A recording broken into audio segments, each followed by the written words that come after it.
ಪಂಚಮಸಾಲಿ ಗುರುಪೀಠದಿಂದ ವಚನಾನಂದ ಸ್ವಾಮೀಜಿ ಉಚ್ಚಾಟನೆ.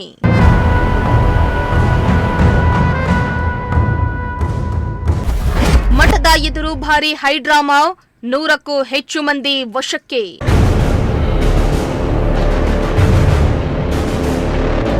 ದಾವಣಗೆರೆ ಜಿಲ್ಲೆ ಹರಿಹರ ವೀರಶೈವ ಲಿಂಗಾಯತ ಪಂಚಮಸಾಲಿ ಪೀಠದ ವಿವಾದ ಭುಗಿಲೆದ್ದಿದ್ದು, ಮಠಕ್ಕೆ ಸರ್ಕಾರ ನೀಡಿದ ಅನುದಾನ ಹಾಗೂ ಭಕ್ತರ ದೇಣಿಗೆ ದುರ್ಬಳಕೆ ಆರೋಪದ ಮೇರೆಗೆ ವಚನಾನಂದ ಸ್ವಾಮೀಜಿಯನ್ನ ಗುರುಪೀಠದಿಂದ ಉಚ್ಚಾಟನೆ ಮಾಡಲಾಗಿದೆ.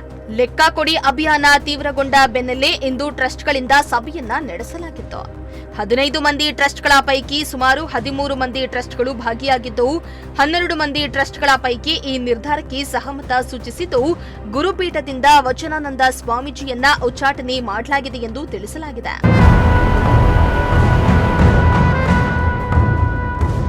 ಇನ್ನು ಗುರುಪೀಠಕ್ಕೆ 2028ರಲ್ಲಿ ಸರ್ಕಾರದಿಂದ ಬಂದ ಅನುದಾನ ಹಾಗೂ ಭಕ್ತರ ದೇಣಿಗೆ ಹಣವನ್ನ ಟ್ರಸ್ಟಿಗಳು ದುರ್ಬಳಕೆ ಮಾಡಿಕೊಂಡಿದ್ದಾರೆ ಎಂದು ಪ್ರಧಾನ ಕಾರ್ಯದರ್ಶಿ ಉಮಾಪತಿ, ಟ್ರಸ್ಟಿ ಚಂದ್ರಶೇಖರ್ ಪೂಜಾರ್ ಸೇರಿದಂತೆ ಹಲವು ಮಂದಿ ಟ್ರಸ್ಟಿಗಳ ವಿರುದ್ಧ ಗಂಭೀರ ಆರೋಪ ಮಾಡಲಾಗಿತ್ತು.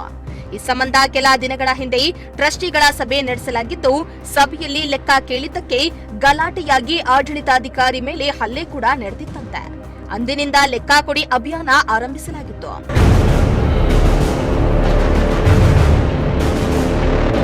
ಇನ್ನು ಇಂದು ಪಂಚಮಸಾಲಿ ಗುರುಪೀಠದಲ್ಲಿ ನಡೆದ ಟ್ರಸ್ಟಿಗಳ ಸಭೆಯಲ್ಲಿ ಮಠದ ಭಕ್ತರು ಹಾಗೂ ಟ್ರಸ್ಟಿಗಳ ನಡುವೆ ತೀವ್ರ ವಾಗ್ವಾದ ಏರ್ಪಟ್ಟಿತ್ತು. ಹೀಗಾಗಿ ಮುಂಜಾಗ್ರತಾ ಕ್ರಮವಾಗಿ ಇಂದು ಮಠದ ಸುತ್ತ ನಿಷೇಧಾಜ್ಞೆಯನ್ನ ಕೂಡ ಜಾರಿ ಮಾಡಲಾಗಿತ್ತು. ನಿಷೇಧಾಜ್ಞೆ ನಡುವೆಯೂ ಮಠದ ಗೇಟ್ ಬಳಿ ಭಕ್ತರ ದಂಡು ಜಮಾಯಿಸಿದ್ದು, ವಚನಾನಂದ ಸ್ವಾಮೀಜಿಗಳನ್ನ ಉಚ್ಚಾಟನೆ ಮಾಡಿದ್ದಕ್ಕೆ ಪ್ರತಿಭಟನೆ ನಡೆಸಿ ಆಕ್ರೋಶ ಹೊರಹಾಕಿದ್ರು. ಟ್ರಸ್ಟಿಗಳು ಹೋಗ್ತಾ ಇದ್ದ ವಾಹನಕ್ಕೆ ಚಪ್ಪಲಿ ತೋರಿಸಿದ ಮಠದ ಭಕ್ತರು ಭಾರೀ ಹೈಡ್ರಾಮಾವನ್ನೇ ಸೃಷ್ಟಿಸಿದ್ರು. ಈ ವೇಳೆ ಎಂಎಲ್ಸಿ ಸೋಮಣ್ಣ ಬೇವಿನಮರದ, ಮಾಜಿ ಶಾಸಕ ಎಚ್ಎಸ್ ಶಿವಶಂಕರ್, ಬಿಜೆಪಿ ಮುಖಂಡ ಅಜಯ್ ಕುಮಾರ್, ಮಠದ ಆಡಳಿತಾಧಿಕಾರಿ ಡಾ ರಾಜ್ಕುಮಾರ್ ಸೇರಿ 100ಕ್ಕೂ ಹೆಚ್ಚು ಮಂದಿಯನ್ನ ಪೊಲೀಸರು ವಶಕ್ಕೆ ಪಡೆದುಕೊಂಡರು. ವಶಕ್ಕೆ ಪಡೆಯುವ ವೇಳೆ ತಳ್ಳಾಟ, ನೂಕಾಟ ಉಂಟಾಗಿದ್ದು, ಪಂಚಮಸಾಲಿ ಹಿರಿಯ ಮುಖಂಡ ಪರಮೇಶ್ವರ್ ಗೌಡ ಅಸ್ವಸ್ಥಗೊಂಡರು. ಕೊಟ್ಟಿರ್ತಕ್ಕಂಥ ಹಣವನ್ನ ಅವ್ಯವಹಾರ ಮಾಡಿದ್ದಾರೆ. ಬಹಳ ಸಿಂಪಲ್ ಇದೆ ಸರ್. ನಮ್ಮದು ಎರಡೇ ಪ್ರಶ್ನೆ ಇದೆ. 2008ರಿಂದ ಇಲ್ಲಿವರೆಗೆ ಲೆಕ್ಕ ಕೊಡ್ರಿ ಅನ್ನೋದು ಒಂದು ಪ್ರಶ್ನೆ. ಇವತ್ತು BJP ಗೌರ್ಮೆಂಟ್ ಇದ್ದಾಗ 11 ಕೋಟಿ ಹಣವನ್ನು ನಮ್ಮ ಮಠಕ್ಕೆ ಕೊಟ್ಟಿದೆ. ಆ 11 ಕೋಟಿ ಹಣದಲ್ಲಿ 5 ಕೋಟಿ ಅವ್ಯವಹಾರ ಆಗಿದೆ. 5 ಕೋಟಿ ಅವ್ಯವಹಾರ ಆಗಿದೆ. ಫೋರ್ಜರಿ ಸೈನ್ ಮಾಡಿ, ಅವನೇನು ಚಂದ್ರಶೇಖರ್ ಪೂಜಾರ್ ಅನ್ನೋದನ್ನಲ್ಲ, PDO ಗ್ರಾಮ ಪಂಚಾಯತಿದ ಸಿಕ್ಕನ್ನು ಡುಪ್ಲಿಕೇಟ್ ಮಾಡಿ, ಆಮೇಲೆ ಟ್ರಸ್ಟಿಗಳು ಡುಪ್ಲಿಕೇಟ್ ಸೈನ್ ಮಾಡಿ ರೊಕ್ಕವನ್ನು ಬಿಡುಗಡೆ ಮಾಡಿದಾಗ ಅದಕ್ಕೆಲ್ಲ ಸಾಕ್ಷಿ ಇದೆ. ಸಾಕ್ಷಿ ಇಲ್ಲದೆ ಏನು ಮಾತಾಡ್ತಾ ಇಲ್ಲ. ಸರ್ಕಾರದ ಇಷ್ಟು ರೊಕ್ಕ ಹೊಡೆದಾರೆ. ಆಮೇಲೆ ವೈಯಕ್ತಿಕವಾಗಿ ನಾನು ಕೊಟ್ಟಿರೋದು ಕೂಡ ರಸೀದಿ ಕೊಟ್ಟಿಲ್ಲ. ನನ್ನ ಚಾವಿ ಅವನ ಕೈಗೆ ಕೊಟ್ಟಿದ್ದೆ, ಅವನೇ ತಗೊಂಡು ಬಳಸಿದ್ದಾನೆ. ಲೆಕ್ಕ ಕೊಟ್ಟ ನನಗೆ 1.30. ಈಗ ಹೇಳ್ತಾ ಇದ್ದಾನೆ ಕೊಟ್ಟಿಲ್ಲ ಅಂತ. ಅದಕ್ಕೆ ಇವತ್ತು ಈ ಏನು ಟ್ರಸ್ಟಿಗಳಿದ್ದಾರೆ ಅವ್ರು ಪ್ರಾಮಾಣಿಕತೆ ಇದ್ದರೆ ಲೆಕ್ಕ ಕೊಡಬೇಕು. ಇವತ್ತು ಸಮಾಜ ಸಾರ್ವಜನಿಕ ಅವ್ರಿಗೆ ಅವ್ರ ರಕ್ಷಣೆ ತಗೊಂಡು ಬರಬಾರ್ದು. ಹೇಡಿಗಳು ಅವರು ರಕ್ಷಣೆ ತಗೊಂಡು ಬರಬಾರ್ದು. ಸಮಾಜದ ಬಂದು ಲೆಕ್ಕ ಕೊಡ್ಬೇಕು. ಇಷ್ಟೇ. Thank you.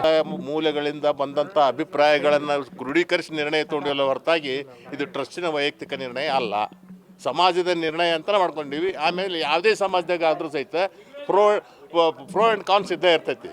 ಸೊ ಕೆಲವೊಂದು ಮಂದಿ ಅದಕ್ಕೆ ಇದ್ದೇ ಇರ್ತಾರೆ. ಅದನ್ನ ಏನು ಮಾಡೋಕ್ಕಾಗೋದಿಲ್ಲ. ಏನೋ ಮಾಡ್ತೀವಿ, ಅದನ್ನ ಈಗ ಹೆಂಗೆ ಹೇಳೋಕ್ಕಾಗತ್ತೆ? ಪ್ರಸಂಗ ಹೆಂಗೆ ಬರ್ತ ಹಂಗೆ ಹೊಂದ್ಕೊಂತೀವಿ. ಏನು ಅವರು ಬಂದಿದ್ದಂದ್ರೆ ನಮ್ಮ ಕೂಡ ಮಾತಾಡಿದ್ದಂದ್ರೆ ಅವರ ನಮಗೆ ಏನಾರಾಗಿತ್ತು, ಇವತ್ತು ಏನು ಅಕ್ಕಿತ್ತು.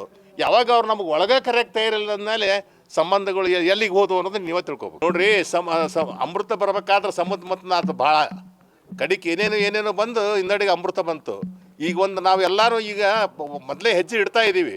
ಇದನ್ನೆಲ್ಲ ಮಾಡ್ಕೊಂಡು ಏನೋ ಒಂದು ಹಂತಕ್ಕೆ ಬಂದ ಹೊತ್ತಿಗೆ ಒಳ್ಳೇದಾಕೈತಿ. ಇವತ್ತು ಸುದೀರ್ಘವಾಗಿ ಚರ್ಚೆ ಮಾಡಿಬಿಟ್ಟು ನಿರ್ಣಯ ಕೈಗೊಂಡಿದ್ದೇವೆ.